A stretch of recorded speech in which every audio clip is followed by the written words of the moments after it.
ચલો, કેમ છો વિદ્યાર્થીઓ? મજામાં ને? કેમ છે તબિયત પાણી? સારી? ઠીક ઠીક, નો પ્રોબ્લેમ.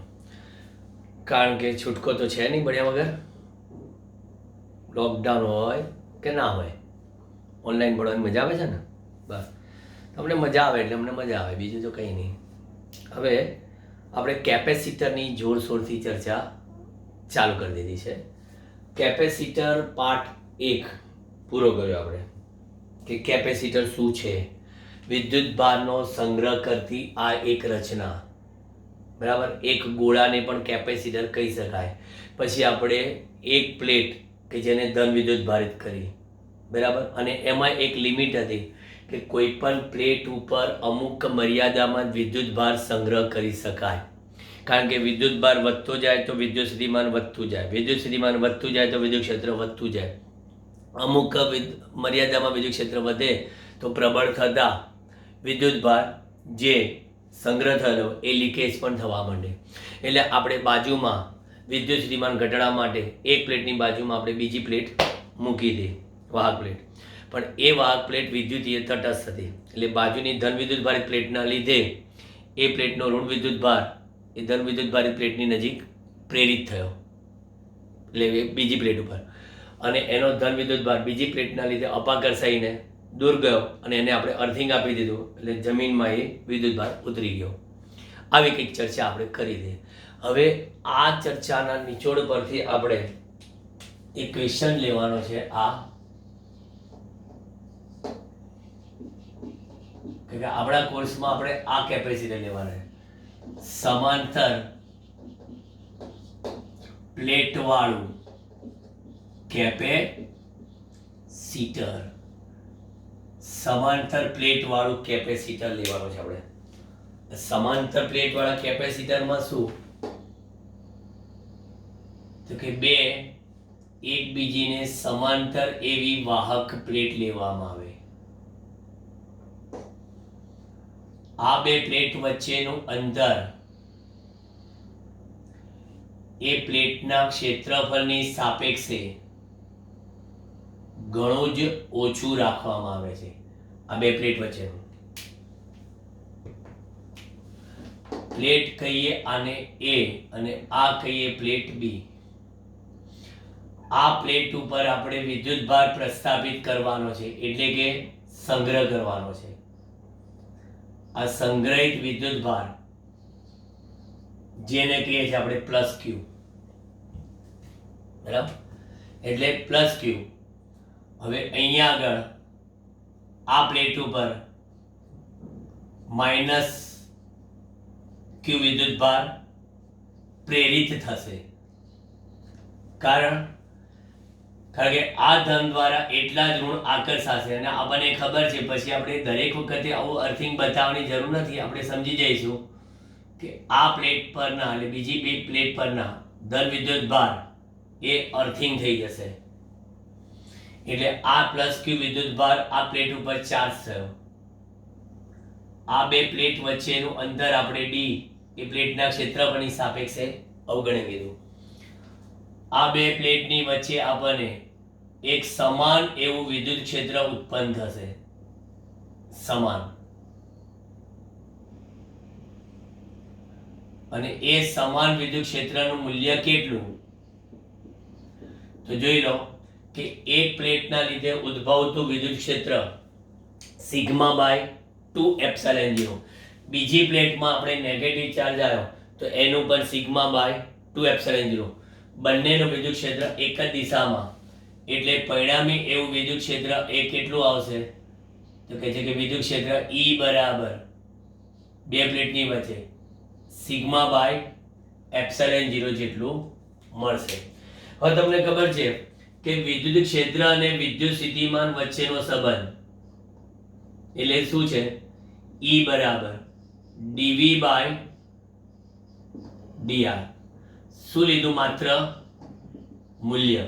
મૂલ્યમાં રહેશે, બરાબર. વિદ્યુત સ્થિતિમાનનું પ્રચલન, વિદ્યુત ક્ષેત્ર એટલે વિદ્યુત સ્થિતિમાન પ્રચલન. અહીંયા આપણને dV તરીકે વિદ્યુત સ્થિતિમાનનો તફાવત બે પ્લેટ વચ્ચે આપણે કેટલો લઈએ છીએ? v લેતા, અને આ dr બરાબર કેટલા? કારણ કે તમે અહીંથી અહીંયા સુધીનું અંતર એટલે એ d લેતા, તો પછી E બરાબર શું થશે? તો કે સાહેબ v upon d, E બરાબર v upon d, તો પછી v બરાબર કેટલા? ed. કિંમતો મૂકો. v બરાબર બે પ્લેટની વચ્ચે ઉદ્ભવતું વિદ્યુત ક્ષેત્ર કેટલું? Sigma by epsilon 0 into d. આ શું છે?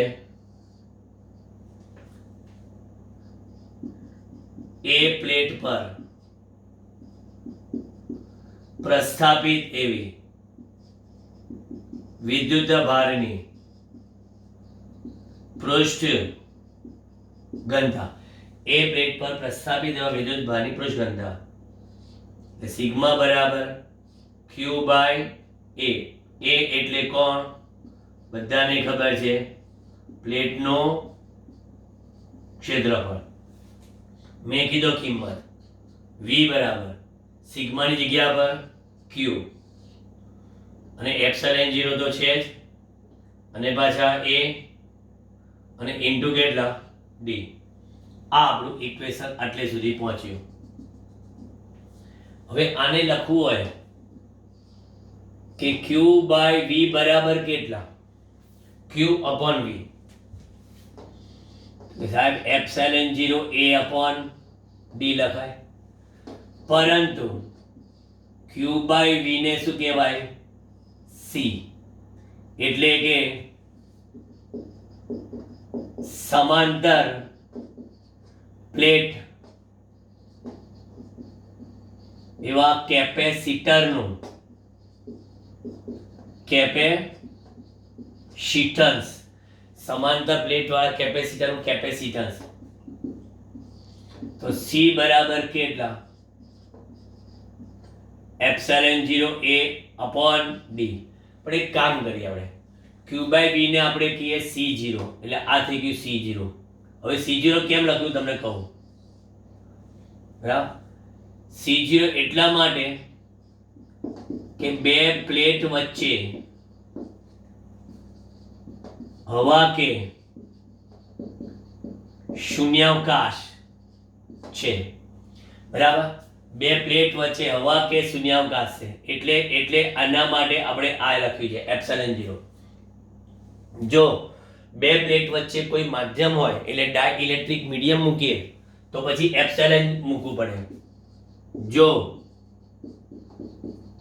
બે પ્લેટ વચ્ચે એપ્સિલોન પરમિટિવિટી ધરાવતું માધ્યમ મૂકવામાં આવે તો મળતું કેપેસિટન્સ c બરાબર એપ્સિલોન a બાય d લખાય. પણ તમે કહો છો એપ્સિલોન a બાય d લખાય, પરંતુ બધાને ખબર છે કે એપ્સિલોન બાય એપ્સિલોન 0 બરાબર તો શું? k.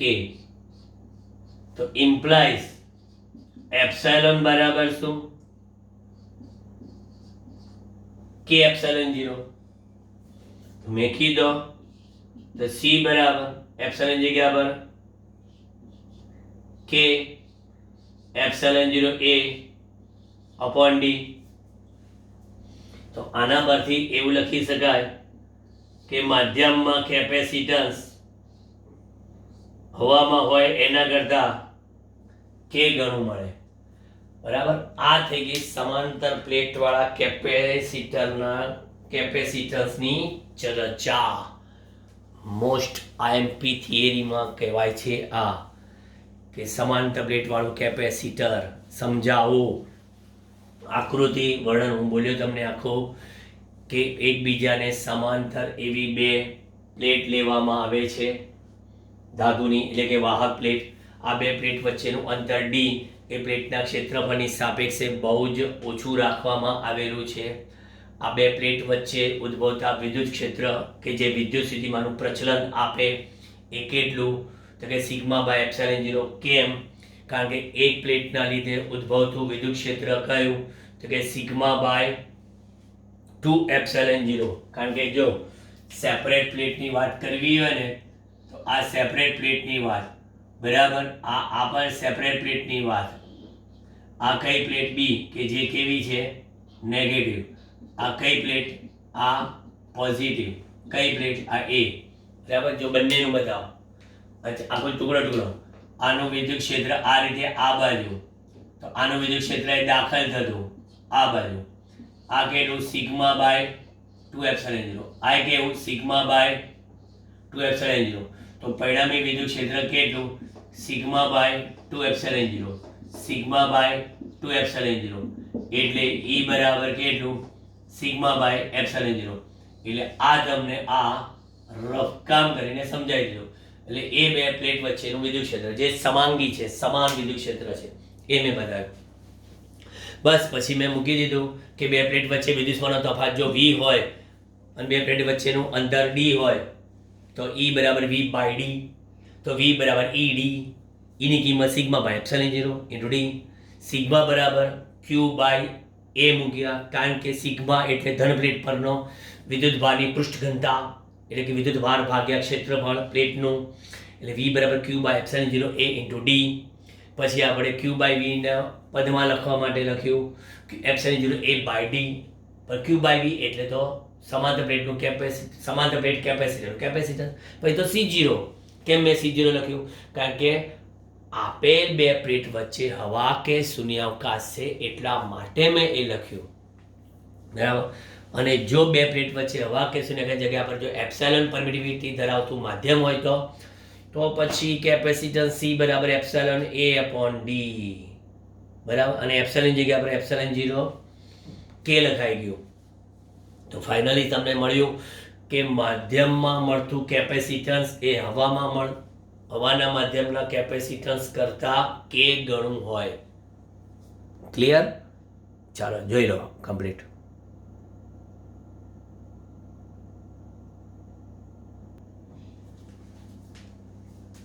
ચલો હવે સમાંતર પ્લેટ કેપેસિટરમાં આગળ વધીએ.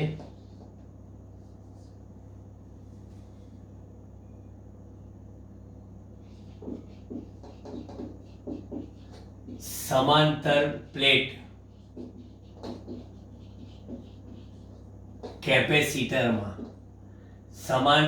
કેપેસિટરમાં નંબર 1,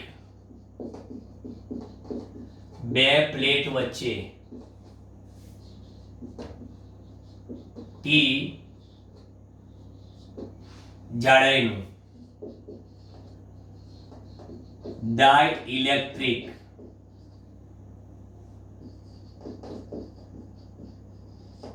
ચોસલું કે જેને સ્લેબ કહેવાય, ચોસલું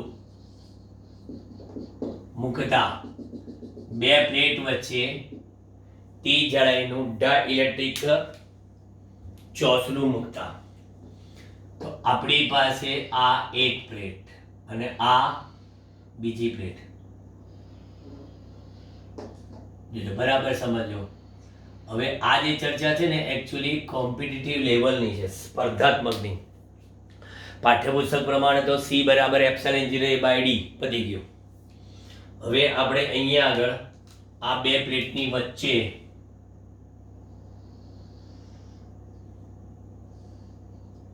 આવું એક કેટલી જાડાઈનું, T જાડાઈનું, અને આમ આપણી પાસે આ બે પ્લેટ વચ્ચે અંતર કેટલું હતું એ તો સાહેબ ખબર છે, D જેટલું હતું, બરાબર. આવું હતું. આ ડાઇલેક્ટ્રિક છે એટલે એનો અચળાંક K plus plus plus plus, આ માઇનસ માઇનસ માઇનસ માઇનસ. તમને ખબર છે કે જ્યારે બે પ્લેટની વચ્ચે આ વિદ્યુત ક્ષેત્ર E0 જેટલું આ દિશામાં, બરાબર, ડિરેક્શન એની સદિશ E. બે પ્લેટની વચ્ચે ડાઇલેક્ટ્રિક ચોસલું મૂકીએ તો એમાં પ્રેરિત બદ્ધ એટલે કે પ્રેરિત વિદ્યુત ભાર, જેને બદ્ધ વિદ્યુત ભાર કહેવાય, એ અહીંયા આગળ કયો? માઇનસ માઇનસ માઇનસ, અને અહીંયા આગળ કયો? પ્લસ પ્લસ પ્લસ પ્લસ, એવું આપણે કીધું હતું. એટલે ડાઇલેક્ટ્રિકની અંદર વિદ્યુત ક્ષેત્ર એ પ્લસ થી માઇનસ તરફ, એટલે કે આપેલા વિદ્યુત ક્ષેત્રની વિરુદ્ધમાં.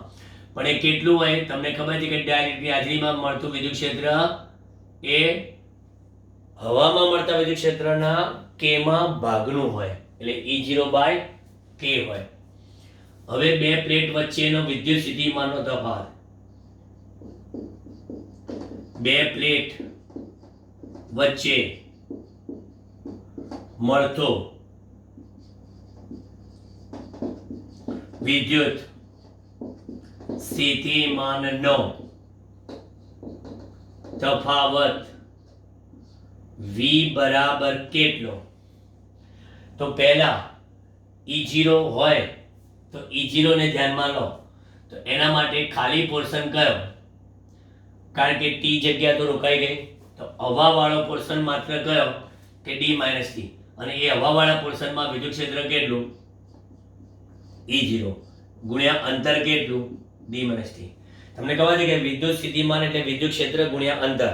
યાદ કરો કે E બરાબર dV/dr, તો V બરાબર E * dr, તો dr સાંદ્ર કેટલું?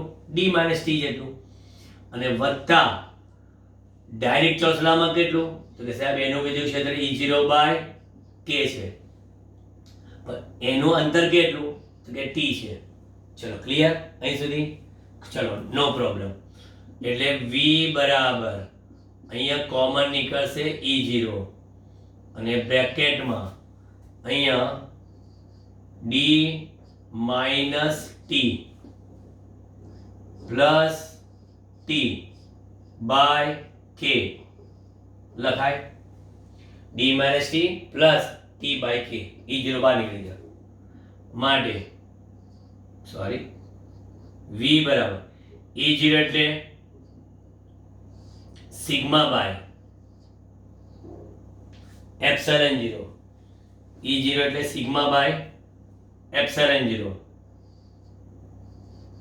D - T કોમન 1 - 1/k લખી શકાય, બિલકુલ લખી શકાય. હજી આગળ વધો. V બરાબર અહીંયા વિદ્યુત ભાર કેટલો આપણો? +q, તો અહીંયા આગળ q ભાગ્યા કેટલા? ε0a, કારણ કે સિગ્માની જગ્યા પર q/a મૂક્યા મેં, બ્રેકેટમાં D - T 1 - 1/k, બ્રેકેટ પૂરું. હવે જો મેં Q/V લખ્યા, કે કેપેસિટન્સ બનાવવું છે, Q/V લખ્યા, તો અહીંયા આગળ ε0a અપોન કેટલા? D - T ઇન્ટુ બ્રેકેટમાં 1 - 1/k લખી શકાય આ રીતના. પરંતુ Q/V એટલે માટે કેપેસિટન્સ C બરાબર Q/V બરાબર C મુકતા. હવે તો C બરાબર ε0a અપોન આ બે પ્લેટ વચ્ચેનું અંતર માઇનસ જે તમે ડાયરેક્ટ સ્લેબ મૂક્યો છે એની જાડાઈ 1 માઇનસ કેટલા? 1/k. આ એનો જવાબ આવ્યો. કમ્પ્લીટ તમારો. ડાઇલેક્ટ્રિક ચોસલું મૂકીએ, બરાબર, કે ડાયરેક્ટ અચળાંક વાળો. તો હવે આમાં એક વસ્તુ જોઈએ. ધારો કે આ ઠાંસીને ચોસલું ભરી દઈએ પૂરેપૂરું, એટલે જો આ ચોસલાની જાડાઈ છે ને એક્ઝેક્ટ ડી લેવામાં આવે તો શું થાય કે ડી બરાબર અહીં આગળ એપ્સિલોન 0 a અપર ટી બરાબર ડી, એટલે આ તો ડી લઈ લીધા માઇનસ ડી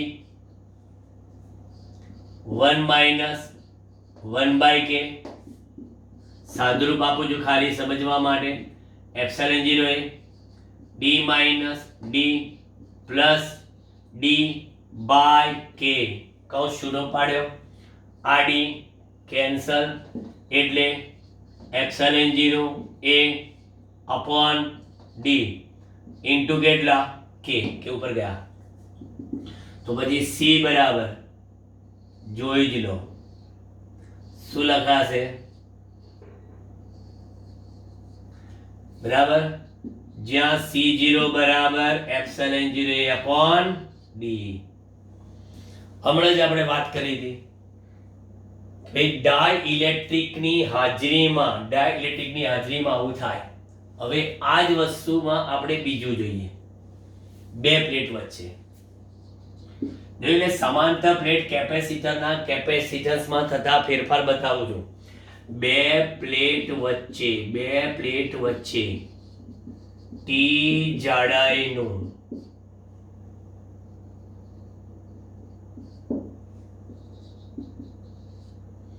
ધાતુ એટલે કે વાહકનો ચોસલું કે સ્લેબ મુકતા હવે થોડુંક ચેન્જ કર્યું બરાબર તો શું થાય તો સેમ પાછી અહીંયા આગળ આકૃતિ દોરું તમને સમજવા માટે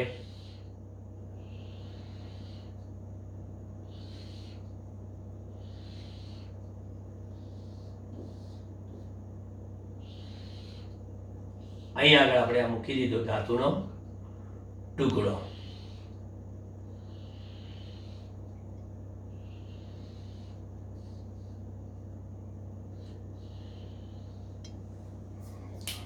ચલો અહીં આગળ પ્લસ ક્યુ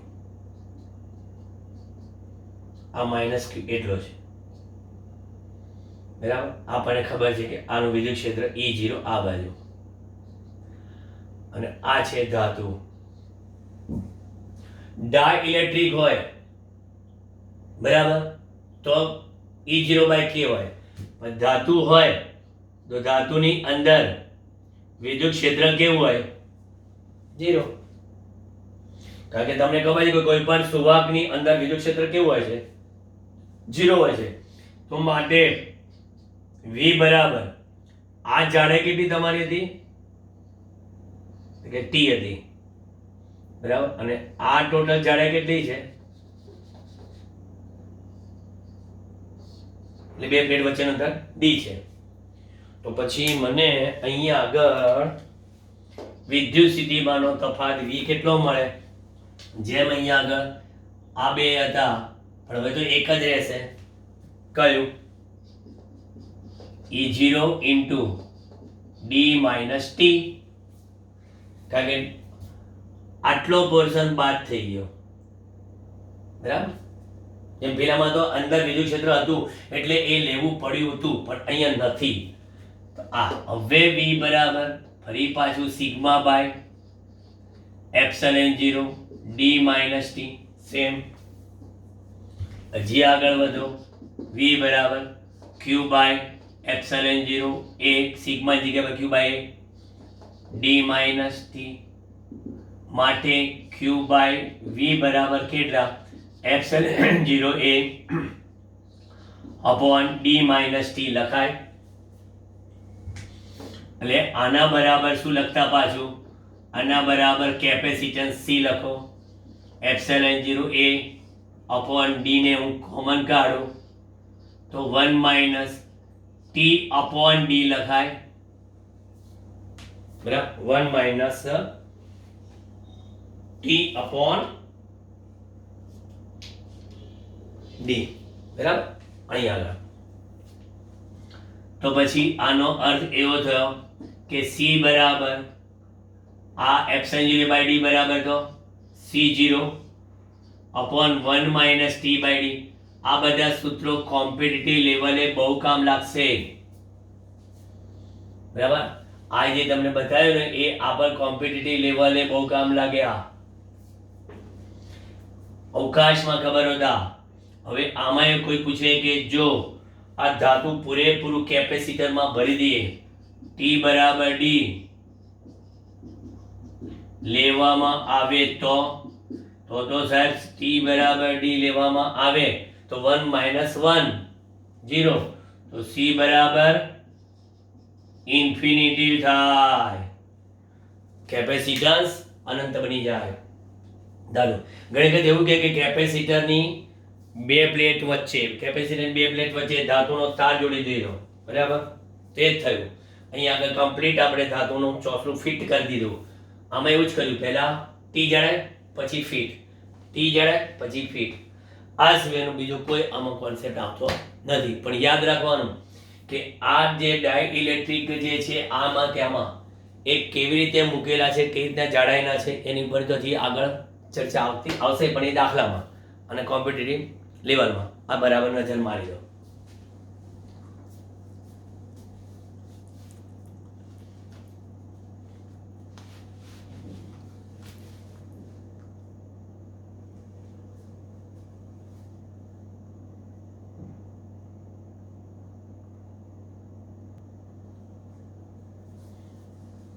ચલો, આપણે અત્યાર સુધીની ચર્ચામાં જે વાત કરી, મેં તમને કીધેલું કે કેપેસિટરનો એક જ પ્રકાર આપણા ગુજરાત બોર્ડમાં છે, પણ સુવાહક જે છે એ યાદચ્છિક આકારના આપણે કીધેલું, યાદચ્છિક કદના અને એકબીજાથી યાદચ્છિક અંતર. બરાબર, એટલે આપણે અહીંયા આગળ વાત કરીએ છીએ કેપેસિટરના પ્રકારો અને તેમના કેપેસિટન્સ ના સૂત્રો. અહીંયા ખાસ આપણે કહીએ કે બે સુવાહકો વચ્ચે હવાનું માધ્યમ લેતા. બરાબર, એટલે પર્ટિક્યુલર કેસ કહી દીધો આપણે કે બે સુવાહકો વચ્ચે હવાનું માધ્યમ લેતા. હવે પહેલો જે છે, બરાબર, એમાં આપણે આ મૂકીએ છીએ, આ બે પ્લેટ જે આપણે ઓલરેડી ભણી ગયા છે, એ બી, બંને વચ્ચેનું અંતર ડી. અહીંયા પ્લસ ક્યુ, અહીંયા માઇનસ ક્યુ, બે પ્લેટ વચ્ચે હવા. તો આ છે આપણું સમાંતર પ્લેટ વાળું કેપેસિટર. બરાબર, જેનું કેપેસિટન્સ સી બરાબર એપ્સિલન 0 A અપોન ડી. આની પરથી આપણે એવું કહીએ છીએ કે કેપેસિટરનું કેપેસિટન્સ એ બે પ્લેટ વચ્ચેના માધ્યમની જાત ઉપર, પ્લેટના પરિમાણ એ ઉપર, પછી બે પ્લેટ વચ્ચેના અંતર પર આધાર રાખે છે. બરાબર, આ આપણે ઓલરેડી ભણી ગયા.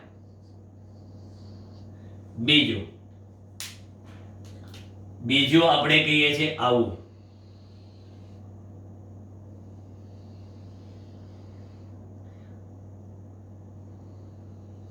ગોલીય કેપેસિટર.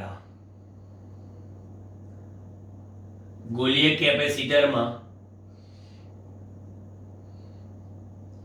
આ O, આ અંદરની ત્રિજ્યા ગોળાની, બહારની ત્રિજ્યા, બેની વચ્ચે હવા.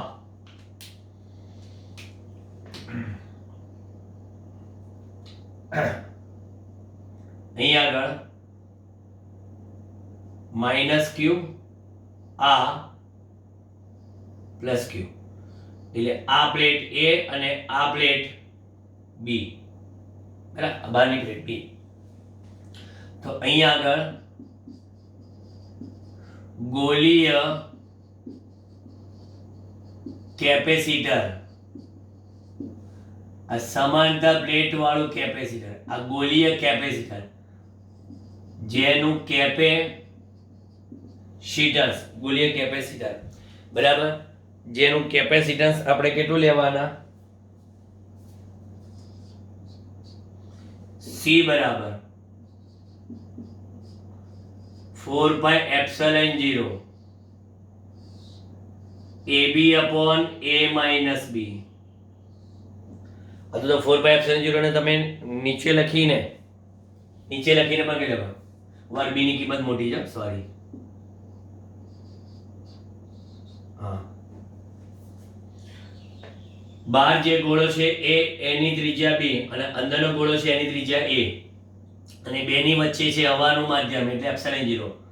એટલે આ કેપેસિટન્સ સમાંતર પ્લેટનું, આ કેપેસિટન્સ તમારું ગોળીય કેપેસિટર, બરાબર. એક વસ્તુ સમજજો કે આમાં પણ અર્થિંગ તો બધામાં આપણે આવવાનું છે પણ બતાવતા નથી આપણે ઘડી ઘડી. આ અર્થિંગ છે ને અહીંયા આગળ અહીંયા પણ આનું પણ, કારણ કે અર્થિંગ હોય તો જ પેલા ધન વિદ્યુત ભાર ક્યાં જતા રહે, જમીનમાં જતા રહે, બરાબર. હવે ત્રીજું ને ફાઇનલ, મેં તમને પહેલા કીધેલું કે આની સાબિતીઓ આપણે નથી કોર્સમાં આપી, પણ સૂત્ર યાદ રાખજો કે તમને દાખલામાં બહુ કામ લાગશે. કે બહારના ગોળાની ત્રિજ્યા આટલી હોય, અંદરના ગોળાની ત્રિજ્યા આટલી હોય તો કેપેસિટન્સ કેટલું થાય, આ તો આપણે આવવાનું છે દાખલામાં બધામાં, અને આ એમસીક્યુમાં કોમ્પિટિટિવમાં બહુ કામ લાગશે. હવે નળાકારીય કેપેસિટર, ટૂંકમાં સુવાકનો કેવો આકાર એ મુજબ કેપેસિટરના પ્રકાર બન્યા. જો નળાકાર,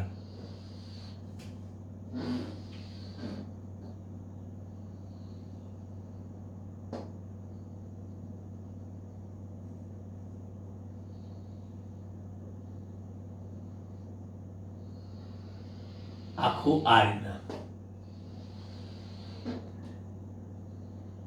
આઈડિયા તો આવી જ ગયો છે તમને કમ્પ્લીટ એનો, નળાકારીય કેપેસિટરનો આઈડિયા તમને અંદાજ આવી ગયો છે.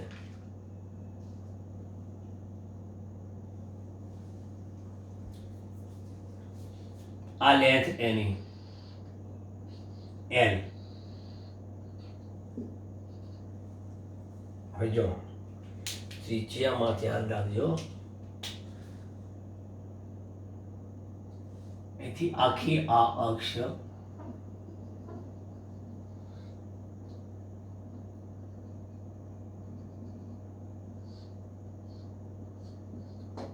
આ A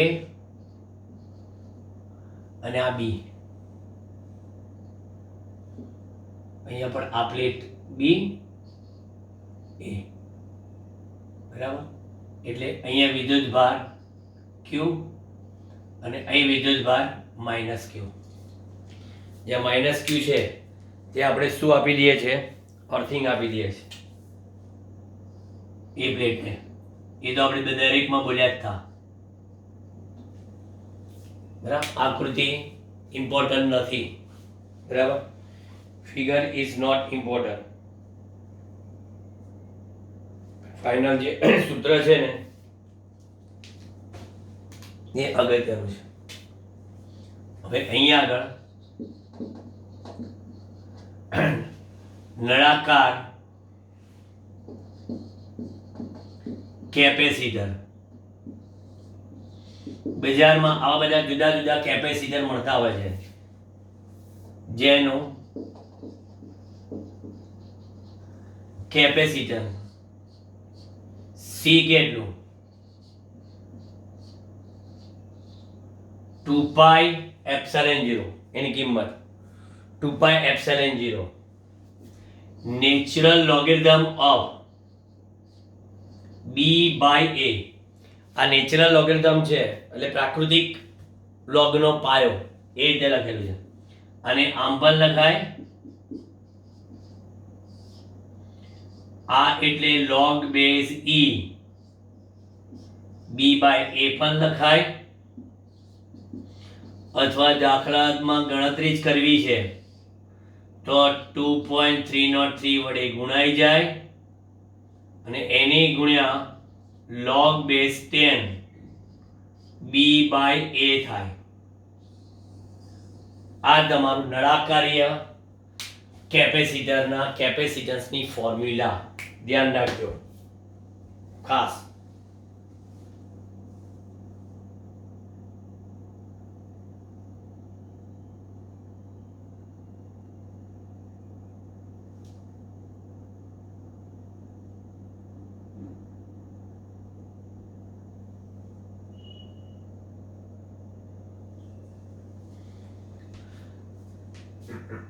એક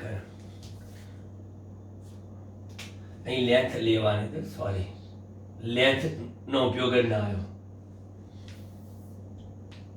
આ લેન્થ L કેપેસિટર. જો એકમ લંબાઈ દીઠ કેપેસિટન્સ શોધવું હોય તો C બાય L કરીને થાય. બરાબર. આ L